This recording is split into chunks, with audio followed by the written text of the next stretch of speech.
ईश्वरा सर्वांना चांगली बुद्धी दे, आरोग्य दे, सर्वांना सुखात आनंदात ऐश्वर्यात ठेव, सर्वांचं भलं कर, कल्याण कर, रक्षण कर, आणि तुझे गोड नाम मुखात अखंड राहू दे. सद्गुरुनाथ महाराज की जय. नमस्कार. मागच्या वेळी आपण आपल्या वर्क लाईफ बॅलन्स या सिरीजमध्ये रिलेशनशिप मॅनेजमेंट म्हणजे काय हे सुरू केलं होतं. पण ते सुरू केल्यानंतर मला एक जरा थोडंसं मागे जाऊन तुमच्याशी बोलायचं आहे की आज खरंच रिलेशनशिपला काय महत्त्व आहे का. कारण रिलेशनशिप मॅनेजमेंट ही एकेकाळी मॅनेजमेंटमधला एक मोठा महत्त्वाचा हिस्सा होती. आपण त्याला ह्युमन रिलेशन्स मॅनेजमेंट म्हणायचो, ह्युमन रिसोर्स डेव्हलपमेंट म्हणायचो, काय काय म्हणायचो. इनफॅक्ट जपानमध्ये याचं खूप महत्त्व लोकांनी सांगितलं होतं. आणि जपानमध्ये ह्युमन हा रिसोर्स आहे, सर्वात महत्त्वाचा रिसोर्स आहे. त्याला सांभाळणं, त्याला नीट ट्रेनिंग देणं, मोटिवेट करणं, ह्या सर्व गोष्टींचं खूप महत्त्व त्या काळी होतं.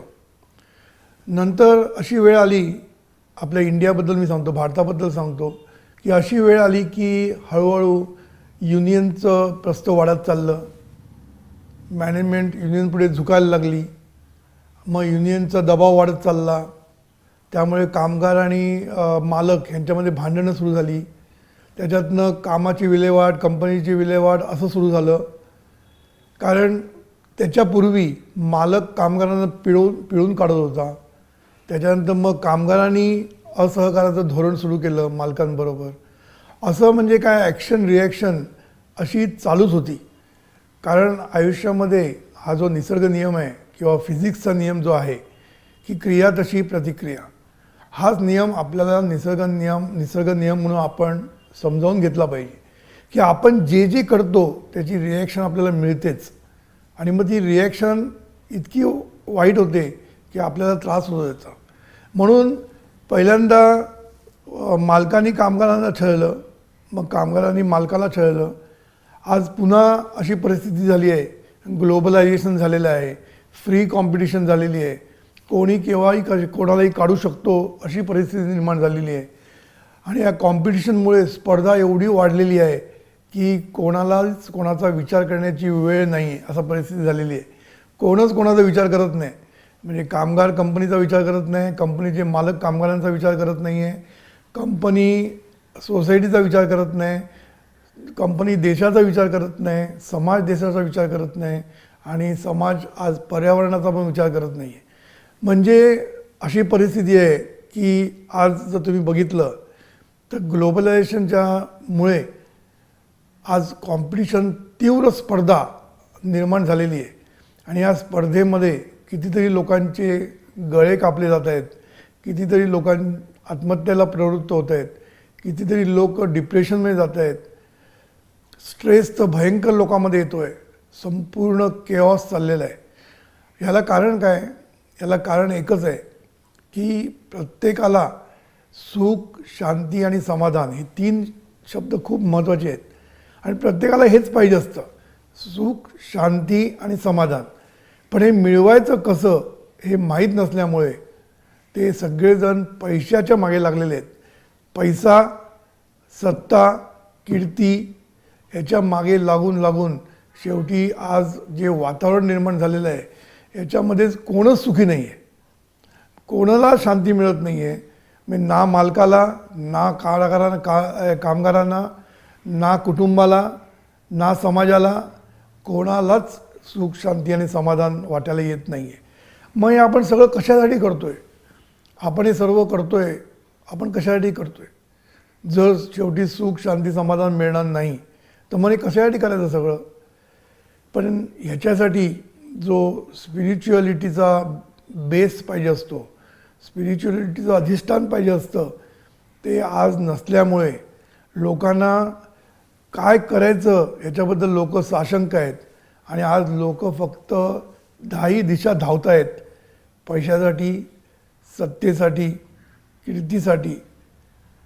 प्रॉफिटसाठी याच्यासाठी सर्वजण धावाधाव करतायत, धडपड करतायत आणि याच्यामध्ये कितीतरी लोकांची धड पडतायत. सांगायचा मुद्दा काय की सुख, समाधान, शांती हे ध्येय प्रत्येकाचं आहे, पण हे मिळवण्याची प्रोसेस ही माहीत नसल्यामुळे प्रत्येक ठिकाणी हा मोठा प्रॉब्लेम झालेला आहे. आज काय झालं आहे माहिती आहे, बऱ्याच लोकांना स्पिरिच्युअलिटीचं महत्त्व कळायला लागलेलं आहे. म्हणून आपण जर नेटवर गेलो, वेबसाईटवर गेलो, तर बरेच कंपनी आज स्पिरिच्युअलिटी इन वर्कप्लेस किंवा कॉर्पोरेट स्पिरिच्युअलिटी ह्याचा आधार घेताना दिसत आहेत. पण स्पिरिच्युअलिटी म्हणजे काय परत लोकांना न कळल्यामुळे, आणि स्पिरिच्युअलिटी म्हणजे काहीतरी योगा करणं, काहीतरी थोडा वेळ डोळे बंद करून बसणं, ह्यांनी स्पिरिच्युअलिटी होत नाही. स्पिरिच्युअलिटी म्हणजे तुम्हाला आतून कळलं पाहिजे, तुमची मानसिकता बदलली पाहिजे, प्रत्येक गोष्टीकडे पाहण्याचा दृष्टिकोन बदलला पाहिजे, आणि हा स्पिरिच्युअलिटीमधनं दृष्टिकोन बदलतो. आणि हा दृष्टिकोन बदलल्याशिवाय कुठलीच गोष्ट होणं शक्य नाही. म्हणून जीवनविद्या मिशन आज जे कॉर्पोरेट कोर्सेस करते किंवा जे काही लाईफ मॅनेजमेंट सिरीज करते, वेबिनार्स करते, निरनिराळ्या ठिकाणी जाऊन लेक्चर्स देते, हे सर्वचं कारण एकच आहे की आम्हाला लोकांची मानसिकता बदलायची. म्हणून स्पिरिच्युअलिटी फक्त एक 10-15 मिनटं बसून डोळे मिटून बसायचं, मेडिटेशन केलं की बरं वाटतं आणि सुख समाधान मिळेल ह्या भ्रमात राहू नका. म्हणून सद्गुरूंनी जी जीवनविद्या निर्माण केलेली आहे त्याच्यामध्ये त्यांनी या दोन्हीचा योग्य बॅलन्स कसा करता येईल, म्हणजे स्पिरिच्युअलिटी आणि आज जे मटेरियल बेनिफिट्स म्हणतात किंवा हा जो संसार आहे, उद्योग आहे, प्रपंच आहे, ह्या सर्वांचा परफेक्ट बॅलन्स कसा करता येईल हा विचार जीवनविद्येने केलेला आहे आणि सद्गुरूंनी केलेला आहे. आणि ह्याच्यातनंच सद्गुरूंनी एक फॉर्म्युला दिलेला आहे आपल्याला. सद्गुरूंनी अशी तत्त्व दिली आहेत आपल्याला, असे सिद्धांत मांडले आहेत जीवनविद्येचे. हे सिद्धांत तुम्हाला दोन्ही मिळवून देण्याला सक्षम आहेत. दोन्ही मिळवून द्यायला म्हणजे पैसा पण मिळेल, सत्ता पण मिळेल, कीर्ती पण मिळेल, कम्फर्ट्स मिळतील, आरोग्य मिळेल, सुख मिळेल, समाधान मिळेल, शांती मिळेल, आणि ओव्हरऑल देशाचा, राष्ट्राची उत्कर्ष आणि उन्नती होईल. हा संपूर्ण एवढा मोठा आवाका जीवनविद्येने पकडलेला आहे. म्हणून जीवनविद्या ही नुसती अध्यात्म नाही आहे किंवा नुसता प्रपंच नाही आहे, तर दोघांचा योग्य बॅलन्स जीवनविद्येने केलेला आहे. म्हणून सुख, समाधान आणि शांती हे प्रत्येकाला पाहिजे. म्हणजे जे लोक आता उद्योग करत आहेत त्यांना पण तेच पाहिजे, पण त्यांना वाटतं की पैशातून मला हे मिळणार आहे, त्यामुळे त्यांचं लक्ष बाकीच्या ठिकाणी जात नाही आहे. आणि पैसा मिळवताना सुद्धा कसा मिळवायचा हे न कळल्यामुळे त्यांना पैसा एक वेळ मिळतो पण सुख, समाधान आणि शांती मिळत नाही. म्हणून आज तुम्ही बघाल तिथे संघर्ष जोरदार चाललेला आहे. आज मी कॉर्पोरेटबद्दल बोलतो आहे, आज आपण करिअरबद्दल बोलतो आहे. मी विषय घेतला आहे वर्क लाईफ बॅलन्स. हा वर्क लाईफ बॅलन्स हा बॅलन्सच होत नाही आहे, कारण करिअरमध्ये इतके प्रॉब्लेम झालेले आहेत की लाईफकडे बघायला वेळ नाही आहे आणि कुटुंबाकडे बघायला सुद्धा वेळ नाही आहे. म्हणून आज काय चाललं आहे, सगळीकडे संघर्ष. कंपनी कशी काम करते, परफॉर्म ऑर पेरिश असं म्हणते. परफॉर्म कर नाहीतर गेट आउट. म्हणजे कोणालाही रिलेशनशिपबद्दल थोडं पण कोणालाही वाटत नाही आहे. पण खरं म्हणजे प्रेमानेच जग जिंकता येतं, प्रेमानेच सगळ्या गोष्टी करता येतात, प्रेमानेच प्रॉफिट होऊ शकतो, प्रेमानेच माणसं राखून ठेवता येतात, प्रेमानेच सगळ्या गोष्टी करता येतात. याच्यावर आज कोणाचाही विश्वास राहिलेला नाही आहे. आणि सर्वांचा विश्वास एकाच गोष्टीवर राहिलेला आहे, तो म्हणजे हे सर्व काही पैशाने मिळू शकतं.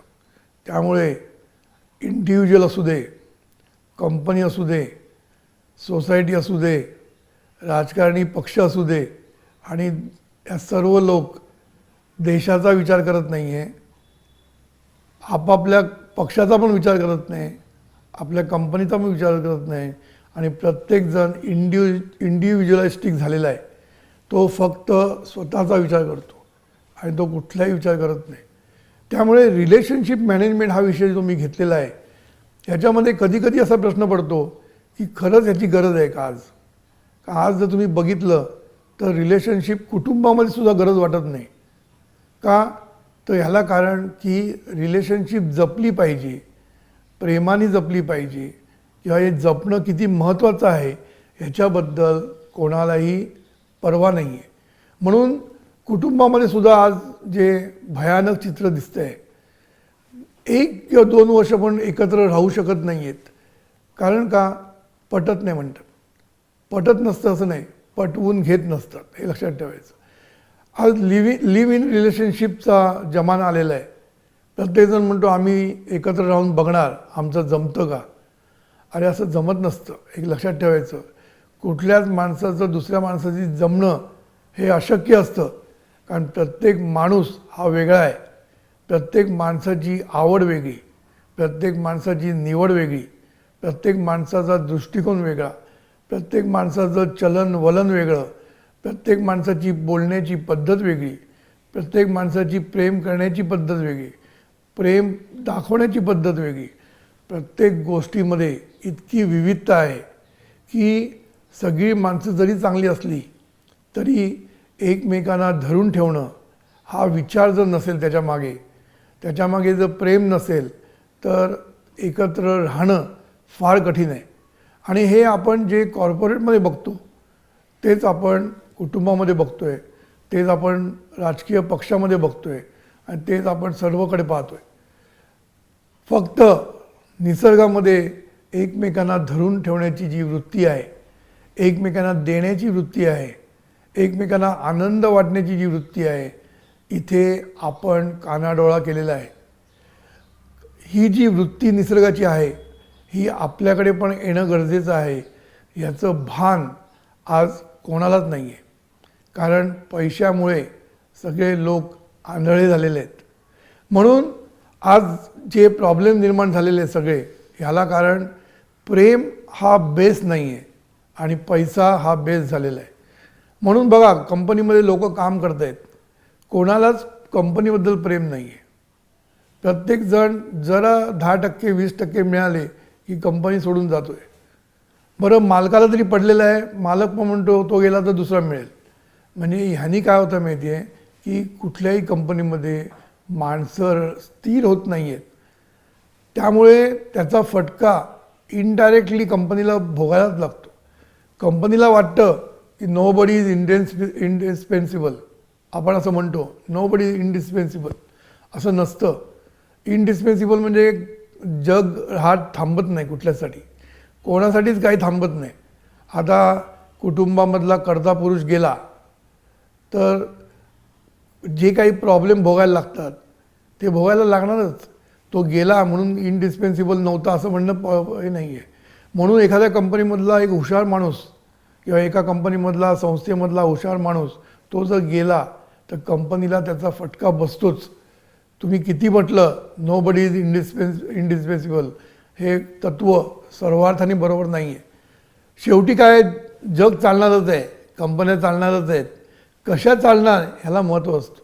म्हणून एखादा चांगला माणूस जेव्हा जातो संस्थेमधनं किंवा कंपनीमधनं किंवा राष्ट्रामधनं, एखादा पॉलिटिकल लिडरला आपण म्हणतो तो गेल्याने पोकळी निर्माण होते. ही पोकळी का निर्माण होते? कारण त्याच्या लेवलचा माणूस पुन्हा लगेच मिळणं अशक्य असतं असं नाही, पण इमिजिएट शक्य नसतं. आणि त्याचा परिणाम संपूर्ण जीवनावर आपल्या होत असतो. त्याच्यातनं मग लोक बाहेर येतात ही गोष्ट वेगळी. आज सचिन तेंडुलकर गेला म्हणून विराट कोहली आला ह्याला काय मी म्हणत नाही, पण तो असताना त्याचं अस्तित्व हे खूप महत्त्वाचं असतं. म्हणून तुम्हाला नवीन नवीन माणसं मिळणारच आहेत, त्याच्याबद्दल काय प्रश्न नाही.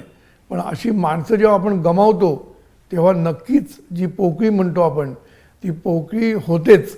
आणि ती पोकळी भरून काढायला एखादा वेळ लागतो. आणि तो वेळ हा म्हणजे त्याच्यातनं पैसा नंतर प्रॉफिट कंपनीचा कमी होत असतो. देशाची अधोगती होऊ शकते त्या वेळेमध्ये. पुन्हा मग तेवढा वेळ लागतो परत वरती यायला.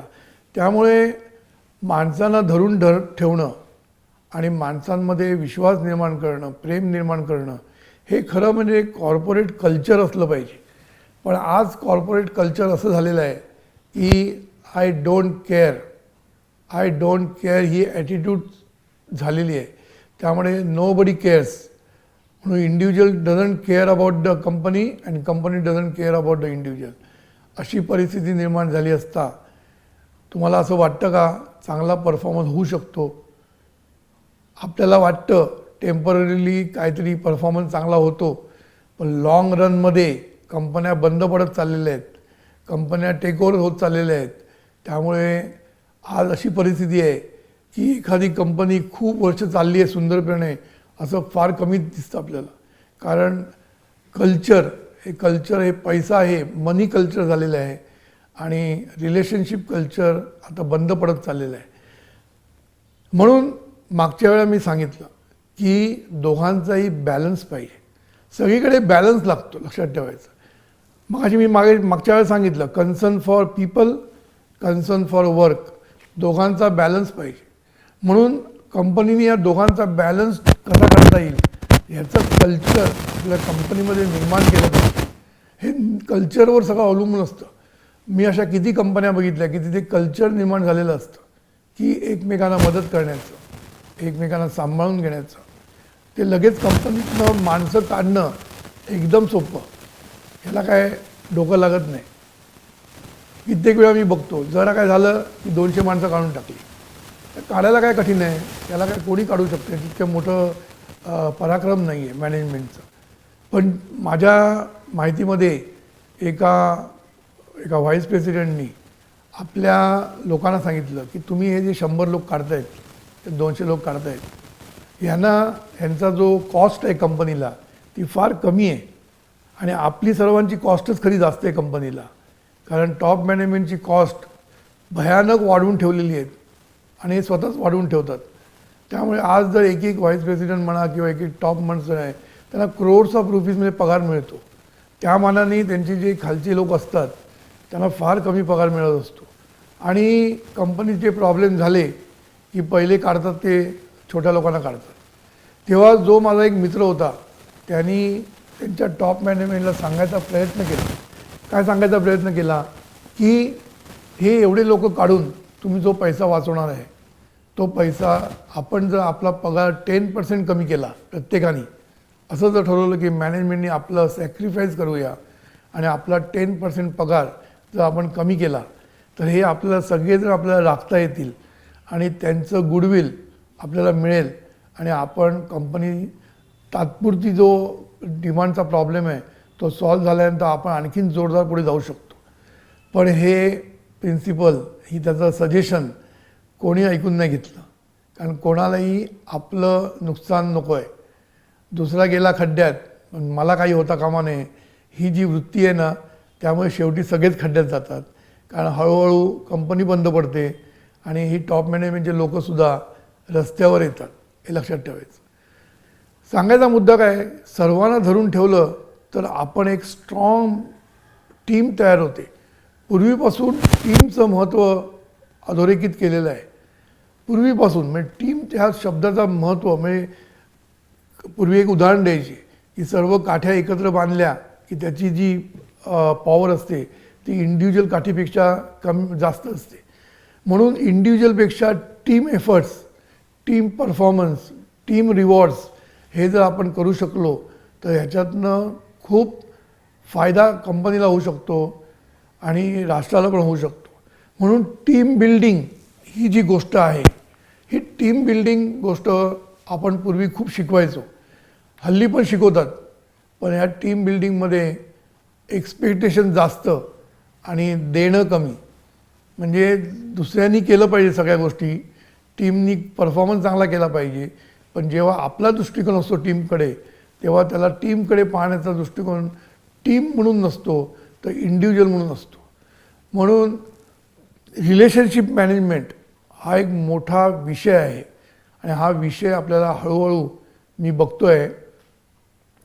तुम्हाला अशी वाटण्याची शक्यता आहे की हा विषय सध्या तरी कंपनीमध्ये उपयोगी पडत नाही आहे, आम्हाला आमचं बघायचं आहे, आम्हाला पैशामध्ये राईज काय मिळतो तो आम्ही बघणार. उद्या कंपनीने आम्हाला जर काढलं तर आम्ही काय करणार? हा जो अविश्वासाचं जे वातावरण निर्माण झालेलं आहे, या वातावरणाला तोंड कसं द्यायचं, हा एक मोठा प्रश्न हल्लीच्या तरुण पिढीपुढे पडलेला आहे. पण आपल्या दृष्टीने जर आपण आपले दृष्टिकोन बदलायला लागलो तर आपलं नुकसान काही होणार नाही, याची मी गॅरंटी उदाहरणासकट देतो, उदाहरणासकट. म्हणून आपण तरी, मी मगाशी म्हटलं, आपण लीडर असतो. आपण ज्या कंपनीमध्ये जे लिडरशिपचं काम आपण करत असतो ते काम करताना आपला दृष्टिकोन जरी आपण चांगला ठेवला तरी आपण आपल्या डिपार्टमेंटपुरती तरी खूप काही चांगलं करू शकतो. आणि हळूहळू जीवनविद्या कॉर्पोरेट कोर्स करून ही मानसिकता बदलण्यासाठी खूप प्रयत्न करणार आहे. आणि मानसिकता बदलल्याशिवाय देश महासत्ता होणं शक्य नाही. आज बघा, साधी गोष्ट, नोटांचं जे आपण नोट कॅन्सल्स केल्या, त्याच्यानंतर कितीतरी ठिकाणी छापे घालून आपल्याला नोटा साठवल्याचं तुम्हाला आढळून आलं. म्हणजे प्रत्येकजण साठवण्याच्या मागे लागलेला आहे. आज नोटांचा प्रॉब्लेम का झाला आहे, चलनामध्ये का येत नाही आहेत? कारण प्रत्येकजण नोटा मिळवण्याचा प्रयत्नात आहे, तो चलनात आणायला तयार नाही आहे. आणि जितक्या मिळवून ठेवता येतील आपल्याजवळ तेवढा ठेवण्याचा प्रयत्न करतो. आणि त्याच्यामधनं सुद्धा साठेबाजीला ऊत आलेला आहे. मग शेवटी हे इंडिव्हिज्युअलिस्टिक जे आहे ना, ह्यांनी कोणाचंच भलं झालेलं आजपर्यंत कोणी पाहिलं नाही आहे. पण इतिहासापासून धडा घेणं हे कोणालाही शक्य होत नाही. आणि इतिहासाच्या ज्या चुका आहेत त्या आपण पुन्हा पुन्हा करत चाललेलो आहोत. आणि त्याच्यातनंच आपल्याला आज जी परिस्थिती झालेली आहे, बिकट परिस्थिती आज जी म्हणतो आपण, ही बिकट परिस्थिती झालेली आहे. म्हणून आज थोडं तरी स्पिरिच्युअलिटीचं महत्त्व लोकांना कळायला लागलेलं आहे. आणि आपण ही जीवनविद्या निरनिराळ्या लोकांमध्ये रुजवून ह्याच्यातनं देशाला बाहेर कसं काढता येईल, ह्या मनोवृत्तीमधनं देशाला, समाजाला कसं बाहेर काढता येईल, ह्याच्यासाठी आम्ही जोरदार प्रयत्न करतो आहे. आता हे सत्य आपण बघितलं आणि ह्याच्यावर आपल्याला आता मात करायची. आता ही मात करताना रिलेशनशिपचं महत्त्व पहिलं आपण जाणून घेतलं पाहिजे. कारण तुम्ही जेव्हा मनं जपता एकमेकांची, माणसं एकमेकांना जपता, तेव्हा माणसांकडनं तुम्हाला जे काही मिळतं ना, ते ट्रिमेंडस तुम्हाला मिळू शकतं. म्हणजे तुम्हाला जो परफॉर्मन्स पाहिजे आहे, हा परफॉर्मन्स तुम्हाला माणसांची मनं जपून जास्त मिळू शकतो. कारण शेवटी काय असतं माहिती आहे, अविश्वासाचं वातावरण असेल आणि स्ट्रेस असेल तर माणसाला जे द्यायचं असतं ते देता येत नाही. म्हणून अंडर द स्ट्रेस तुम्ही जो परफॉर्मन्स देतात आणि स्ट्रेस नसताना जो परफॉर्मन्स देतो आपण, ह्याच्यामध्ये जमीन अस्मानाचं अंतर असतं. म्हणून आपण आहे ना, आता आपण ज्या कंपनीत काम करतो आहे त्या कंपनीमध्ये आपलं डिपार्टमेंट असेल किंवा आपलं जे काही काम असेल त्या एरियामध्ये आपण जर स्वच्छता करायला सुरुवात केली, म्हणजे आपण आपल्या लोकांना वागवायचं कसं हे जर आपण ठरवलं, आपण आपल्या बॉसशी कसं वागायचं, आपण आपल्या कस्टमर्सशी कसं वागायचं, म्हणजे हे आपलं जग जे आहे. कारण सद्गुरूंनी काय सांगितलं की मला हे जग सुखी करायचं असं सद्गुरू म्हणतात. तर आम्ही त्यांना विचारत की तुम्हाला जग सुखी करणं काय सोपं आहे का? एवढं मोठं जग आहे, हे तुम्ही सुखी कसं करणार? हा प्रश्न लोकांनी सद्गुरूंना विचारला. तर सद्गुरूंनी काय उत्तर दिलं ते खूप महत्त्वाचं आहे. ते बोलले, मी तुम्हाला संपूर्ण जग सुखी करायला सांगत नाही, प्रत्येकाने आपलं जग सुधारायचा प्रयत्न करा, आपलं जग सुखी करण्याचा प्रयत्न करा. हे जरी केलं, हळूहळू सर्व जग सुखी होईल. हा विचार मात्र कोणाच्याच डोक्यात आला नव्हता. कारण हा विचार खूप सुंदर आहे, लक्षात ठेवा. आता मी जर म्हटलं की मी जगाला सुधारलं जाईन तर शक्य नसतं. पण मी माझ्या कुटुंबाला सुधारू शकतो, मी माझ्या घरी माझी जी नातेवाईक आहेत त्यांना सुधारू शकतो, माझ्या कॉन्टॅक्टमध्ये येणारी जी माणसं आहेत त्यांना मी सुधारू शकतो, माझ्या ऑफिसमधले जे माझ्या हाताखाली काम करतात किंवा माझ्या वरती करतात किंवा माझ्या आजूबाजूला काम करतात त्यांच्याशी मी चांगला वागू शकतो. म्हणजे जे काही करायचं ना ते मी माझ्या जगात जर केलं तर हा हळूहळू एक जग आहे ना, वाढत वाढत संपूर्ण जग सुखी व्हायला वेळ लागत नाही, लक्षात ठेवा. आताच बघा ना, आमच्याकडे कर्जतला आमचं ज्ञानपीठ आहे. या ज्ञानपीठामध्ये एक डॉक्टर, लेडी डॉक्टर कॅनडामधून आली. आता तिने जेव्हा हे लेक्चर ऐकलं, तिला तेव्हा पटलं तेव्हा तिने आमचा कोर्स, आमचा कार्यक्रम तिने कॅनडामध्ये ठेवला आणि त्या कॅनडामधले जे तिचे मित्रमैत्रिणी सोसायटीमध्ये होती त्यांना तिने आमंत्रित केलं आणि हा आमचा कोर्स दिला. म्हणजे बघा आपलं जग कसं वाढत जातं. आता ही जी कॅनेडियन डॉक्टर होती ती आमच्या एका इंडियन डॉक्टरची मैत्रीण म्हणजे तिची बॉस. मग तिने त्या बॉसला आणल्यामुळे त्या बॉसनी पुढले त्याची फॅमिली आणली, ती फॅमिली पुढे दुसऱ्या फॅमिली घेऊन येणार. त्यामुळे सर्कल आहे ना वाढत जातं आणि सर्कल जसं फास्ट वाढत जाईल तसं जग सुखी व्हायला वेळ लागणार नाही. म्हणून आपण आता काय करायचं आहे, आपण काय मोठं करायचं नाही आहे, आपल्या विचारांची दिशा बदलायची आहे. विचारांची दिशा म्हणजे दृष्टिकोन, आपली दृष्टी ही बदलायची आहे. बाकी काहीही करायचं नाही, तसंच काम करायचं आहे ऑफिसमध्ये, सर्व काही तसंच आहे. फक्त आपली दृष्टी, आपला विचार हा बदलला की सगळं आपलं आजूबाजूचं सगळं बदलतं, हे लक्षात ठेवायचं. आपला विचार बदलला की त्याच्या व्हायब्रेशन्समुळे आपलं आजूबाजूचं जग पण बदलायला लागतं.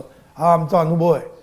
म्हणून तुम्ही स्वतः बदलायला सुरुवात केली एकदा की तुम्हाला आजूबाजूला सगळे लोक बदलायला सुरुवात होतील, हे लक्षात ठेव. तर मी एक सांगत होतो तुम्हाला की हे जे आपल्याला बदलणं आहे ना आणि आपलं जग बदलणं, हे आपण सुरुवात करूया. आपलं जग चांगलं करायला सुरुवात करूया, जेणेकरून आपण ही प्रोसेस पुढे चालू राहील. आता ऑफिसमध्ये आपण जेव्हा काम करतो तेव्हा आपण एकमेकांना जी मदत केली पाहिजे, एकमेकांचं कौतुक केलं पाहिजे, हे आपण करत नसतो. आपल्याला काय वाटतं की त्याचं कौतुक केलं तर तो पुढे जाईल, हे आपल्याला भीती असते. पण तसं नसतं ते. आपण कौतुक करणं हे आपल्याच फायदेशीर असतं. कारण तुमची जी टीम असते या टीमचं तुम्ही कौतुक केलं तर ही टीम तुम्हाला भरभरून मदत करते आणि तुम्ही पुढे प्रोग्रेस होता तुमचा. पण हेच जर तुम्ही टीमला दाबून ठेवायचा प्रयत्न केला तर कोणतरी त्याच्यातलं उठतो आणि तो तुम्हाला खाली पाडायचा प्रयत्न करतो. हे सगळीकडे चाललेलं असतं, लक्षात ठेवायचं. म्हणून आपण आहे ना टीम बांधणं ही खूप महत्त्वाची गोष्ट आहे. म्हणून ह्या टीम बांधण्यासाठी मागच्या वेळी मी सांगितलं की ॲप्रिसिएशन हे खूप महत्त्वाचं आहे. कौतुक ही गोष्ट तुम्हाला केलीच पाहिजे. मी शब्द लावलेला आहे, केलीच पाहिजे. एकदा मदर टेरेसाने असं म्हटलेलं आहे की there is less hunger for food and more hunger for appreciation and love, असं त्याने वाक्य वापरलं आहे. मग in the world there is more hunger for love and appreciation than the hunger for the bread, असं तिने म्हटलेलं आहे. म्हणजे काय, एक बिलॉंगिंगची नीड असते प्रत्येकाला कोणीतरी आपल्याला जवळ घ्यावंसं हे जे वाटतं, समाजाकडनं आपण जवळ समाजाने घ्यावं, ही जी बिलॉंगिंगनेस म्हणतात ना, हा एक खूप महत्त्वाचा विषय आहे. मॅस्लोज थिअरी ऑफ नीड म्हणून एक थिअरी आहे. त्याच्यामध्ये त्यांनी मोटिवेशनल थिअरीमध्ये त्यांनी असं म्हटलं आहे की माणसाच्या गरजा वाढत जातात. पहिल्या गरजा बेसिक नीड्स असतात, म्हणजे अन्न, वस्त्र, निवारा ह्या गोष्टी मिळाल्या पाहिजे. म्हणून पहिल्या ज्या गरजा असतात त्या गरजा खूप महत्त्वाच्या असतात, त्याच्याशिवाय पुढल्या गरजा उपयोगी नाही. म्हणून पहिलं अन्न मिळालं पाहिजे, पहिलं वस्त्र मिळालं पाहिजे, पहिलं निवारा मिळालं पाहिजे. ह्या बेसिक नीड्स मिळणं ह्या खूप महत्त्वाच्या गोष्टी त्या मॅस्लोनी सांगितल्या आणि आपल्याला पण माहीत आहेत. मग त्याच्या पुढली नीड त्यांनी सांगितलं सिक्युरिटी, म्हणजे आपल्याला सिक्युरिटी लागते. म्हणजे आपण ज्या समाजामध्ये राहतो, जिथे राहतो, तिथून आपल्याला संरक्षण मिळालं पाहिजे. म्हणून पूर्वीपासून लोक ग्रुपमध्ये राहतात, ग्रुपमध्ये. इवन हे गुंड लोकसुद्धा असतात, ते ग्रुपमध्ये राहतात, कारण त्यांना संरक्षण पाहिजे असतं एकमेकांचं. म्हणून एका गुंडांची पण एरिया असते, ह्या एरियामध्ये तो दुसरा गुंड येऊ शकत नाही, कारण इथे गुंडांचं ग्रुप असतो आणि ते एकमेकांना सपोर्ट करत असतात. म्हणून ही जी धारणा असते सिक्युरिटीची ही खूप महत्त्वाची आहे. म्हणून सिक्युरिटीसाठी प्रत्येकजण अशा ठिकाणी राहायला बघतो की आपल्याला सगळ्यांकडनं मदत मिळेल, आपल्याला फायदा होईल, आपण सिक्युअर होऊ, आपल्याला संरक्षण मिळेल, असं प्रत्येकजण बघत असतो. म्हणून ही दुसरी नीड असते, सिक्युरिटी नीड. त्याच्यानंतर ही नीड भागली, अन्न वस्त्र निवारा ही नीड भागली की नेक्स्ट नीड अराईज होते, म्हणजे उत्पन्न होते, ती म्हणजे सिक्युरिटी. ती भागली की मग समाजाकडनं प्रेम मिळावं, समाजामध्ये आपलं नाव हवं, समाजाने आपल्याला ओळखावं, समाजाने आपल्याला जवळ घ्यावं, ही एक बिलॉंगिंगनेसचं म्हणतात ना, ही नीड निर्माण होते. त्याच्यानंतर सेल्फ एस्टीम म्हणतात आणि त्याच्यानंतर सेल्फ रिअलायझेशन असे निरनिराळे टप्पे आहेत. तर ह्या टप्प्यावर सगळ्यात महत्त्वाचं असतं की बिलॉंगिंगनेस, म्हणजे समाजामध्ये आपल्याला काहीतरी नाव मिळालं पाहिजे, समाजाने आपल्याला जवळ घेतलं पाहिजे, ही एक नीड प्रत्येकाची असते. आणि ही नीड लहान प्रमाणामध्ये कुटुंबामध्ये असते आणि लहान प्रमाणामध्ये डिपार्टमेंटल असते. म्हणून आपल्या डिपार्टमेंटमध्ये जी माणसं असतात त्यांना पण ह्या नीड असतात. म्हणजे कुठल्या, पहिली नीड असते की अन्न वस्त्र निवारा, म्हणजे सिक्युरिटी नीड. पुढली म्हणजे जे सिक्युअर असतील जॉब त्यांचे तर ते खुश असतात.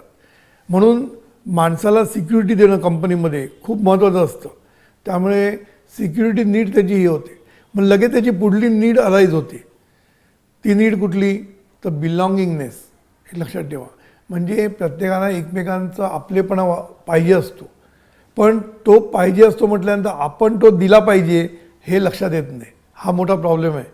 म्हणजे प्रत्येकाला कौतुक पाहिजे असतं, प्रत्येकाला आपलेपणा पाहिजे असतो, प्रत्येकाला सगळ्यांकडनं प्रेम मिळालं पाहिजे, मान मिळाला पाहिजे, पण तो मिळण्यासाठी प्रथम आपण तो दिला पाहिजे ही वृत्ती नसते. म्हणून पहिलं आपण देणं आणि मग घेणं हे निसर्गाचा नियम आहे, लक्षात ठेवा. पहिलं देणं आणि मग घेणं. म्हणून आपण हे द्यायला सुरुवात केली आपल्या सबऑर्डिनेट्सना, आपल्या कलिग्सना, आपल्या बॉसेसना, आपल्या कस्टमर्सना, आपल्या सबकॉन्ट्रॅक्टर्सना. हे जर तुम्ही प्रेम द्यायला सुरुवात केली की तुमचं ऑफिसमधलं स्थान खूप घट्ट होईल बघा. आणि तुम्हाला इतका सपोर्ट मिळेल सगळीकडनं की तुम्ही कंपनीमध्ये सक्सेसफुल व्हायला सुरुवात होईल, हे लक्षात ठेवा. म्हणून आपण आपलं जग म्हणजे कंपनीमधलं डिपार्टमेंट, नंतर उद्योग करत असेल तर एखादा उद्योगपती असेल तर त्याची फॅक्टरी असेल, त्याचं ऑफिस असेल तर त्यांनी त्या माणसांबद्दल जी टीम बिल्डिंग केलं पाहिजे, तिथे आपलेपणा निर्माण करणं हे खूप गरजेचं आहे. आणि हे जोपर्यंत कळत नाही तोपर्यंत आपण सुधारणं शक्य नाही. म्हणून मी बघितलेलं आहे की काही काही कंपन्या ह्या गोष्टी राबवत आहेत आणि ज्या कंपन्या राबवत आहेत त्या पुढे चाललेले आहेत. मध्ये तुम्ही पेपरामध्ये एक गोष्ट वाचली असेल, एक डायमंड ज्वेलर आहे, त्यांनी आपल्या जे कामगार असतात त्यांना इतकं त्यांनी सुंदरपणे वागवलेलं आहे की आज त्याचा जो टर्नओव्हर होता, जो 1 कोटींनी सुरुवात झाला होता, तो आज 6,000 कोटीवर गेलेला आहे. आणि ह्याच्यासाठी त्यांनी काय सांगितलं, मी काही केलं नाही, मी एवढंच केलं की आमच्या कामगार बंधूंना मी बांधून ठेवलं, लाईक अ फॅमिली, असं मी त्यांना बांधून ठेवलं. एवढंच त्यांनी केलं, बाकी सगळं त्या कामगारांनी केलेलं आहे. म्हणून त्यांनी ह्या ज्या नीड्स असतात प्रत्येकाच्या, ह्या नीड्स त्यांनी सांभाळल्या प्रत्येकाच्या. म्हणजे किती तो मॅनेजमेंट एक्सपर्ट आहे बघा. म्हणजे आपण मोठमोठे MBA डिग्री घेतो, पण जे करायचं ते सोडून आपण सगळ्या गोष्टी करतो. आणि त्यांनी MBA डिग्री न घेता त्यांनी हे समजावून घेतलं की लोकांना काय पाहिजे हे त्यांनी समजावून घेतलं. आणि मग त्यांनी काय केलं, कामगारांना नावं पण अशी सुंदर दिली, पोझिशन्स दिल्या. खूप काही शिकलेले नाहीत कामगार, पण त्यांना नाव देताना पण चांगलं दिलं. त्यांना नावातनं सुद्धा त्यांना आपलेपणा वाटेल किंवा आपलं काहीतरी बरं वाटेल अशी त्यांनी नावं दिली प्रत्येकाला, पोझिशनला. आणि नंतर त्यांनी कामगारांना बोनसच्या रूपामध्ये कार्स दिल्या, त्यांच्या बायकांना ज्वेलरी दिली, त्यांच्या आईवडिलांना कुठकुठ तीर्थस्थळाला जाण्यासाठी मदत केली. ह्या सगळ्या गोष्टी त्यांनी करायला सुरुवात केल्यानंतर सगळेजण त्याला अटॅच व्हायला लागले. त्याला ते family man, head of the family असं समजायला लागले. आणि त्याच्यातून जो त्याचा प्रोग्रेस व्हायला लागला तो त्यांनी आज तो 6,000 कोटीवर गेला. आणि त्यांनी सांगितलं आहे की मला फक्त एवढंच करायला लागतं आहे की ह्या कामगारांना प्रेम देणं, बाकी सगळं काम देण्याचं काम ते करत असतात माझ्यासाठी. एक चक्का शब्द काढत नाही कोणी. जेव्हा गरज असते तेव्हा जास्त काम करतात आणि त्यांची सगळी जी काय म्हणतात त्याला रिक्वायरमेंट आहेत त्या मी फुलफिल करण्याचा प्रयत्न करत असतो. पुढे त्याच्याबद्दल अशी एक गोष्ट आली होती की त्याचा मुलगा जेव्हा मोठा झाला तर दुसरीकडे त्यांनी काय केलं असतं, त्या मुलाला डायरेक्टरशिपवर बसवलं असतं आणि मालक बनवलं असतं. त्यांनी असं केलं नाही. त्यांनी त्याला सांगितलं तू दुसरीकडे जाऊन काम कर. त्याला दुसरीकडे पाठवून दिला. त्याला पैसे पण जास्त दिले नाही. तू स्वतःच्या पायावर उभा राहा, तू जाऊन तिथे स्वतः शिक, कष्ट कर आणि मग इकडे ये. म्हणजे त्यांनी आपल्या मुलाला पण सहजासहजी ही गोष्ट दिली नाही, त्याला त्यांनी घडवायचा प्रयत्न केला. सांगायचा मुद्दा काय की माणसं घडवणं, माणसं जुळवणं हे सर्वात महत्त्वाचं काम आपल्याला करायला पाहिजे. आणि म्हणून रिलेशनशिप मॅनेजमेंट ही सर्वात मोठी गरज आहे आजच्या जगाची. सगळीचकडे कोणच कोणाला सांभाळत नसल्यामुळे आज एकमेकांची डोकी फोडत आहेत. लक्षात ठेवायचं, राजकारणामध्ये सुद्धा तेच झालेलं आहे. प्रत्येकजण आपलं कसं होईल याच्या मागे लागलेलं आहे. त्यामुळे पक्ष बदलणं, आमदार खरेदी करणं, या सगळ्या गोष्टी कशामुळे झालेल्या आहेत? भ्रष्टाचार कशामुळे झालेले आहेत की स्वतःचं बघतात, दुसऱ्यांचं बघायला तयार नाही. म्हणून आपल्या कंपनीमध्ये आपल्याला रिलेशनशिप मॅनेजमेंट हा विषय खूप गंभीरपणे घेतला पाहिजे. त्याच्यासाठी मी सांगितलं की कौतुक करणं हा एक मोठा महत्त्वाचा प्रश्न आहे. आता हे कौतुक कसं करता येईल? आता हे कौतुक फक्त कंपनीमध्ये असं नाही, तर आपल्या घरीसुद्धा, कुटुंबामध्ये, आपल्या मित्रमैत्रिणीमध्ये सुद्धा हे कौतुक व्हायला पाहिजे. आणि म्हणून कौतुक ही गोष्ट, ॲप्रिसिएशन ही सर्वात महत्त्वाची गोष्ट आहे.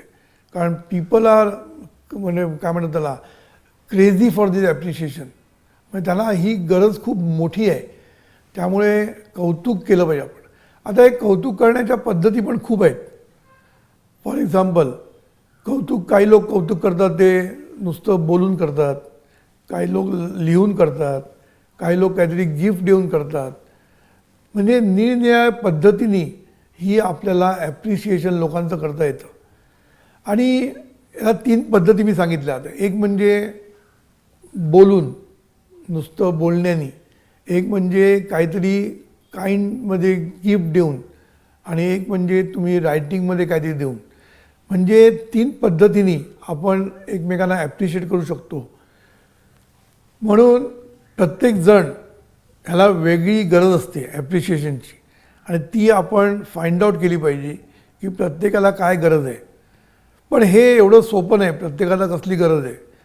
आता आम्ही जेव्हा बर्थडेला फोन करतो, काही लोक आपल्या SMS वर किंवा व्हॉट्सअपवर हॅपी बर्थडे टाकतात. आता ते टाकलं तरी काही लोक खुश होतात. पण काही लोकांना जर तुम्ही आपणून फोन केला आणि मनापासून त्यांना जर हॅपी बर्थडे म्हटलं तर त्याचा इफेक्ट जास्त होतो.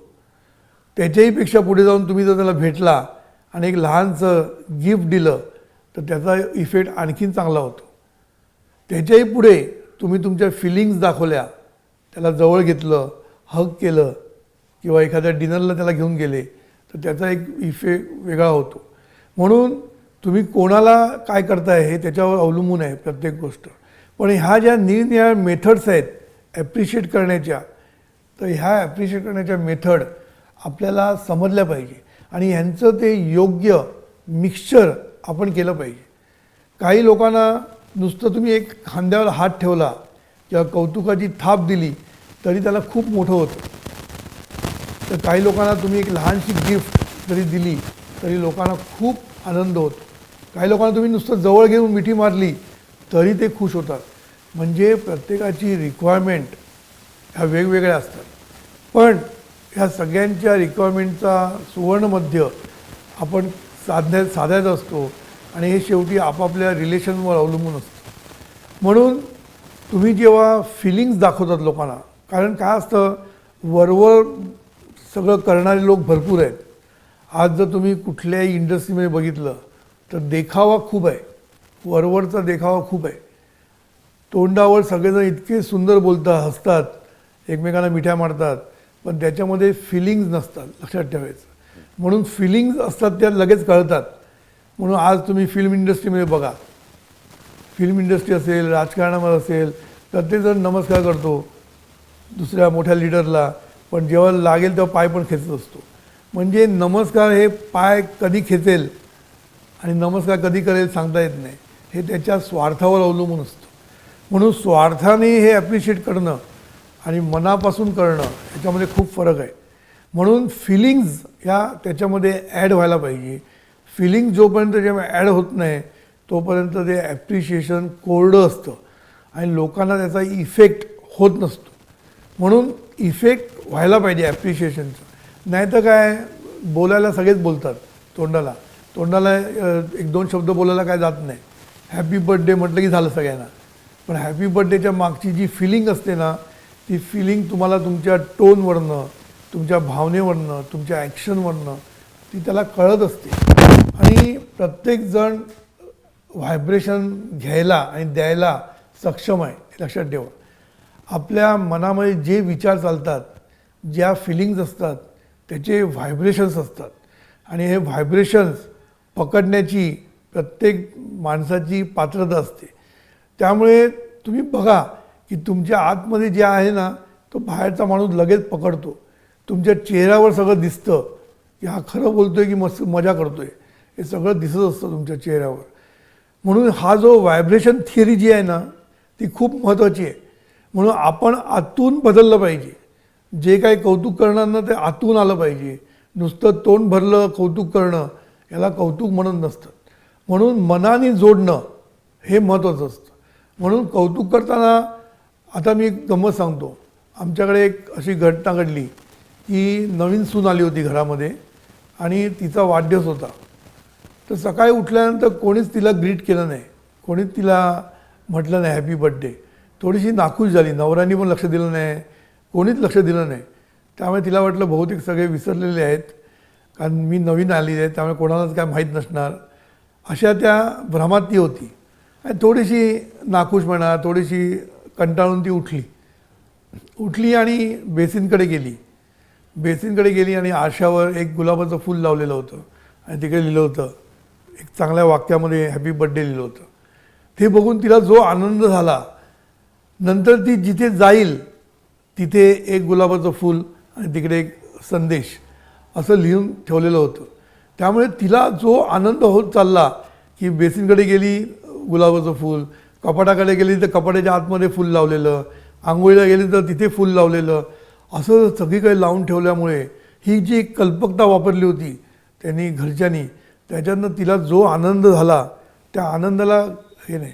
आणि ह्या आनंदामुळे हे जे घर एकत्र बांधलं जातं, एक लहानशी ॲक्ट पण माणसाला सगळ्यांना धरून ठेवते, हे आपण लक्षात घेतलं. ह्याच्यामध्ये त्यांनी काय खूप मोठ खर्च केला असं नाही. पण काही लोक काय करतात, करिअरमध्ये एवढे बिझी असतात, त्यांच्या मुलांना वाढदिवसासाठी वेळ पण देता येत नाही, त्या दिवशी ते रजा पण घेऊ शकत नाहीत. आणि मग ते काय करतात, भली मोठी गिफ्ट आणून त्याच्याकडे ठेवतात घरी.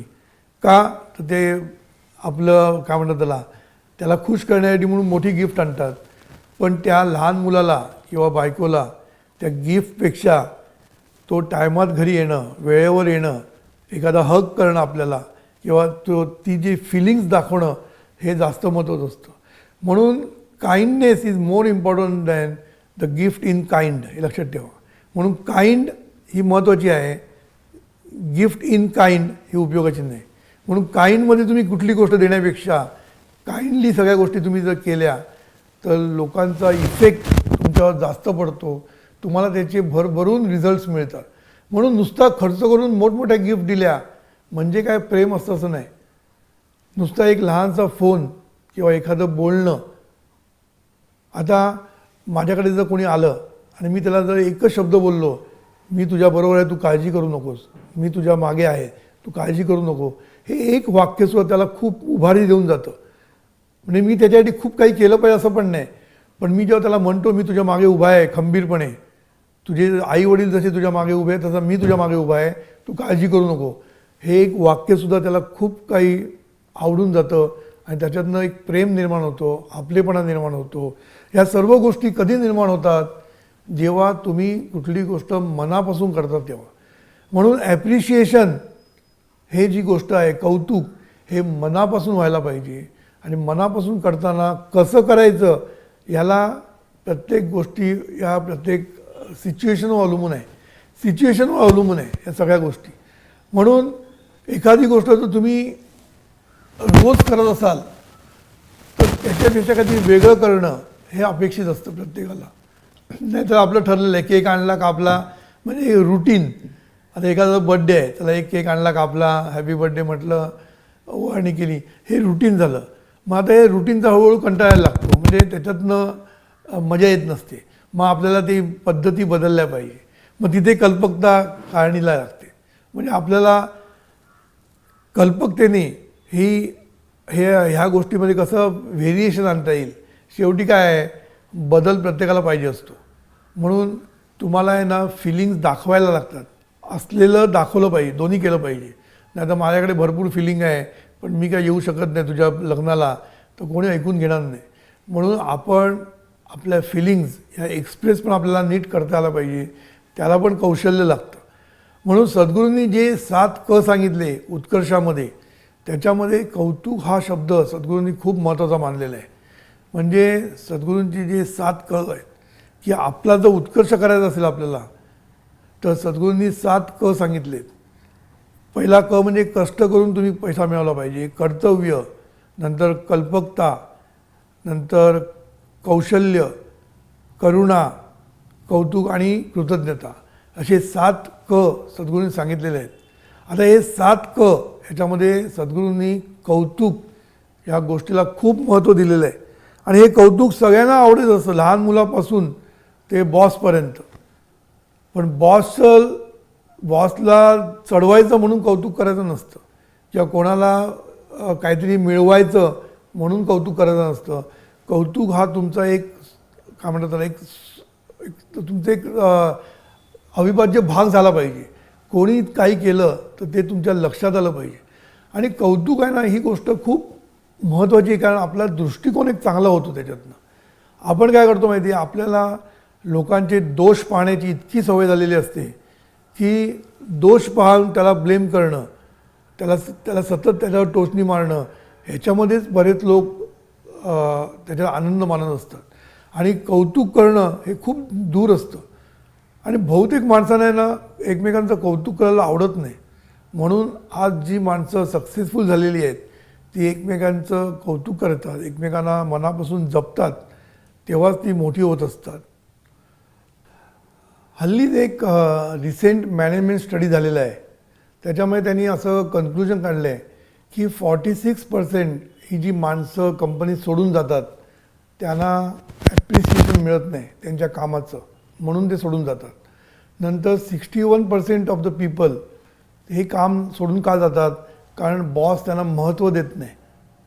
आणि जवळजवळ 66% 88% लोक सोडून जातात कारण त्यांच्या कामाची दखल घेतली जात नाही, म्हणजे त्याला ॲक्नॉलेजमेंट करत नाहीत लोक. म्हणजे थोडक्यात काय आहे, हे तिन्ही जर तुम्ही स्टॅटिस्टिक्स बघितली तर ह्याच्यामध्ये क्रेविंग फॉर ॲप्रिशिएशन, म्हणजे आपल्या कौतुकाची नीड किती आहे किंवा आपल्या अस्तित्वाचं भान घेणं हे किती महत्त्वाचं आहे. कारण अस्तित्वाचं भान घेणं खूप महत्त्वाचं असतं. म्हणजे तुम्ही बॉसने तुमच्याकडे एक जरी नजर टाकली आणि एक हसलं, स्माईल दिलं, तरी त्यांनी ते अस्तित्वाचं भान घेतल्यासारखं असेल. पण मी असे किती बॉसेस बघितलेत की ते जेव्हा ऑफिसमध्ये येतात तेव्हा ते कोणाकडे न बघणं हे त्याला आपल्या स्टेटसचं सिम्बॉल वाटतं. ते कोणाकडे न बघता ठाक ठाक ठाक चालत आपल्या केबिनमध्ये जाणार आणि फोन करून एकेकांना बोलवणार. ह्याच्यामुळे त्याला खूप मोठं वाटतं, आपलं मोठेपण वाटतं, किंवा तो स्टेटस सिम्बॉल समजला जातो की कोणाकडे न बघणं. पण ह्याच्या उलट चांगला जो बॉस असतो त्याने एक नुसती नजर जरी दिली आणि एक स्माईल जरी दिलं तरी सगळ्या लोकांचं आहे ना एक व्हॅल्यू वाढते. म्हणून अस्तित्वाचं भान घेणं आणि देणं ही गोष्ट खूप महत्त्वाची आहे, हे लक्षात घ्या. म्हणून आपण जर बॉस असू किंवा आपण बॉसला आपल्या अस्तित्वाचं भान देणं किंवा बॉसनी आपल्या अस्तित्वाचं भान घेणं, ह्या गोष्टी खूप महत्त्वाच्या आहेत. म्हणून अस्तित्वाचं भान हा शब्द मी वापरलेला आहे. आणि हे भान कसं घ्यायचं हे प्रत्येक सिच्युएशनवर अवलंबून आहे, प्रत्येक माणसांवर अवलंबून आहे, प्रत्येक माणसाच्या स्टेटसवर अवलंबून आहे, हे सगळ्या गोष्टीवर अवलंबून असतं. म्हणून मी तुम्हाला सांगू शकत नाही की कुठे काय करायचं एक्झॅक्टली. मी तुम्हाला जनरल जे सांगतो ते कसं अप्लाय करायचं हे तुम्ही शिकलं पाहिजे. कारण कौतुक करताना पण सावध राहायला लागतं. कारण कौतुक करताना तुम्ही जर चुकीचं कौतुक केलं तर त्याचे परिणाम खूप होत असतात, त्याचे परिणाम पण होत असतात. एक गंमत म्हणून तुम्हाला एक जोक सांगतो की एका माणसाने त्यांनी आमचा बेसिक कोर्स केला आणि त्याला कळलं कौतुकाचं महत्त्व काय. तो घरी गेला आणि त्याने ठरवलं आज बायकोचं आपण कौतुक करायचं. म्हणून तो जेवायला बसल्यावर त्यांनी बायकोचं कौतुक करायला सुरुवात केली, काय वास सुंदर आला आहे जेवणाचा, वा वा वा वा म्हणायला सुरुवात केली. त्याच्यानंतर तिला आमटी घातली भातावर. ती आमटी खाताना नुसते भुरके मारत मारत खाल्ली आणि एकसारखं तो म्हणत होता बायकोला, काय सुंदर आमटी, आमटी करावी तर तूच, असं वगैरे तो तिला खूप कौतुक करत होता. आणि तो जसजसा कौतुक करत होता तसं रागाचा पारा वाढत होता. ह्याला कळे ना की मी एवढं कौतुक करतो, त्या कौतुकाचा मला काय उपयोगच होत नाही कसा. तरी त्याने ते कौतुक चालू ठेवलं. थोड्या वेळानं तिचा पारा एवढा वाढला आणि तेव्हा ती त्याला बोलली की आवडणारच, शेजाऱ्यांनी केली आहे ना. म्हणजे काय, शेजाऱ्यांनी आमटी पाठवली होती, त्याचं यांनी कौतुक केलं, त्यामुळे तिचा रागाचा पारा वाढत गेला. म्हणून कौतुक करताना पहिलं समजून घ्या काम कोणी केलेलं आहे, कोणी सगळ्या गोष्टी केलेल्या आहेत, पहिलं समजून घ्यायचं आणि मग आपण कौतुक करायचं असतं. नाहीतर आपण कधी कधी कौतुक करायला जातो आणि ते वस्तू किंवा ते जेवण तिने केलेलंच नसतं. त्यामुळे ह्या बाबतीत मी पण एक सावध असतो. मी कोणाकडे जेवायला गेलो तर पहिलं कौतुक करण्याच्या अगोदर विचारतो हे कोणी केलेलं आहे, मग त्या माणसाचं मी कौतुक करतो. काय करायचं ते सांगायचा मुद्दा काय की कौतुक करताना सुद्धा सावध असणं गरजेचं आहे. म्हणजे सद्गुरू जे म्हणतात सावध तो सुखी, हे सगळ्याच गोष्टीत खरं आहे, चांगल्या गोष्टीत पण आणि वाईटामध्ये सुद्धा. आपण सावध राहणं हे अपेक्षित असतं. म्हणून कौतुक करताना कशा प्रकारे कौतुक करायचं. आपण आपल्या मैत्रिणीचं कौतुक एक वेगळ्या प्रकाराने करतो आणि बायकोचं कौतुक एक वेगळ्या प्रकाराने करतो. म्हणजे मैत्रिणीच्या कौतुकामध्ये जास्त फिलिंग्ज असतात आणि बायकोच्या कौतुकामध्ये थोडंसं रुटीनपणा असतं आणि हे बायकोला जाणवत असतं, लक्षात ठेवायचं. कारण काय असतं, प्रत्येक गोष्टी आहे ना बायको तुम्हाला बरोबर ऑब्झर्व करत असते, एक लक्षात ठेवायचं. कारण त्याला माहीत असतं की हा आपल्याशी कसा वागतो. म्हणून बायकोला जास्त महत्त्व देणं बाकीच्या लोकांपेक्षा. आपण काय करतो, दुसऱ्यांना असं महत्त्व द्यायला जातो आणि घरच्यांचं महत्त्व कमी करतो. असं उपयोग नाही. घरच्यांची किंमत जास्त ठेवली पाहिजे बाहेरच्या माणसाची. कबूल आहे, बाहेरची माणसं एकदा दोनदा येतात, त्यांचं आपण कौतुक करणं, त्यांना मान देणं हे सगळं पाहिजेच, त्याच्याबद्दल पण नाही. पण त्याच्याबरोबर आपल्या घरच्यांचं पण मान ठेवणं, त्यांचं पण कौतुक करणं. कारण काय होतं, कधी कधी दुसऱ्यांचं कौतुक करताना बायकोला असं वाटतं की आपली याला किंमत नाही, असा एक समज होण्याची शक्यता असते. म्हणून आपण तिकडे खूप सावध राहायला पाहिजे की बायको काय चांगलं करते हे पण त्याला सांगायला पाहिजे. म्हणजे लोकांसमोर बायकोचं कौतुक करणं हे पण खूप महत्त्वाचं असतं. आणि कौतुकाने यानं एक माणसाला एक आनंद मिळतो आणि त्याच्यातनं त्याला उत्साह मिळतो आणि त्याचं काम नेहमी चांगलं होतं. म्हणून कौतुक का करायचं असतं ह्याच्या मागे जर तुम्ही गेला तर अस्तित्वाचं भान ह्याला खूप महत्त्वाचं आहे. अस्तित्वाचं भान घेणं. म्हणून तुम्ही प्रत्येकाचं कंपनीमध्ये प्रत्येकाचं भान घेत चला. भान घेतल्याने सुद्धा प्रत्येक माणसाला खूप आनंद असतो. आता आम्ही जेव्हा जातो आमच्या जीवविद्या मिशनमध्ये तर आम्हाला जेवढी माणसं भेटायला येतात प्रत्येकाची एकच अपेक्षा असते की आम्ही त्याच्याकडे बघावं. सद्गुरू जेव्हा एका लाईनीमधून जायचे, सद्गुरू जेव्हा प्रवचन संपलं की सद्गुरू गाडीमधून निघायचे बाहेर आणि काचेतनं म्हणजे त्या खिडकीमधनं ते प्रत्येकाकडे बघत जायचे. तर एवढी माणसं त्यांना हात करायला उभी असायची. सद्गुरू प्रत्येकाला नजर देत देत पुढे जायचे. कारण सद्गुरूंची एक नजर ही त्यांना खूप काही उत्साह देऊन जायची आणि हे सद्गुरूंना माहीत असायचं. म्हणून सद्गुरू काय करायचे की प्रत्येकाला एक नजर देत देत पुढे जायचे. आता नजर देणं म्हणजे काय, कठीण काम आहे ते खरं म्हणजे, पण ते आतून आलं पाहिजे, आतून. कारण सद्गुरूंना असं वाटायचं की प्रत्येक माझा जो नामधारक आहे, प्रत्येक शिष्य आहे, त्याला माझी एक नजर त्याच्याकडे गेली पाहिजे. एक नजर जाणं म्हणजे त्याच्या अस्तित्वाचं आपण भान घेतलं आणि एक स्माईल दिलं, तेवढं त्याला पुरेसं असतं. त्याच्यापुढे ते काही अपेक्षा करत नसतात. मग एवढ्या लहान लहान अपेक्षा जर आपण पूर्ण नाही करू शकलो तर मग आपण काय जगण्यामध्ये अर्थ आहे. म्हणून एक लक्षात ठेवा, आज संपूर्ण लेक्चरमध्ये मी रिलेशनशिपचं महत्त्व जे हल्ली कमी कमी होत चाललेलं आहे, कमी कमी म्हणण्यापेक्षा जवळजवळ निघूनच चाललेलं आहे, तर त्याचं महत्त्व खूप आहे आणि ते महत्त्व पुन्हा आपल्याला पटलं पाहिजे आणि पुन्हा रिलेशनशिप हे याचं महत्त्व आपण जाणून त्याप्रमाणे वागलं पाहिजे. तेव्हा आजच्या दिवसामध्ये मी बऱ्याच गोष्टी सांगितल्या. पुढे या रिलेशनशिपबद्दल मी आणखीन सांगत जाईन. तोपर्यंत मी आज रजा घेतो आणि तुमचे जे काही प्रश्न असतील ते तुम्ही आम्हाला पाठवत चला. नंतर नेक्स्ट आपलं जे वेबिनार आहे ते 15 जानेवारीला आहे, तेव्हा सकाळी 10 वाजता ऐकायला विसरू नका. आणि हे वेबिनार तुम्हाला जर आवडत असतील तर तुम्ही तुमच्या मित्रमैत्रिणींना पण सांगा, जेणेकरून त्यांनासुद्धा याचा फायदा होईल. एवढं बोलून मी आजचं माझं लेक्चर संपवतो. नमस्कार.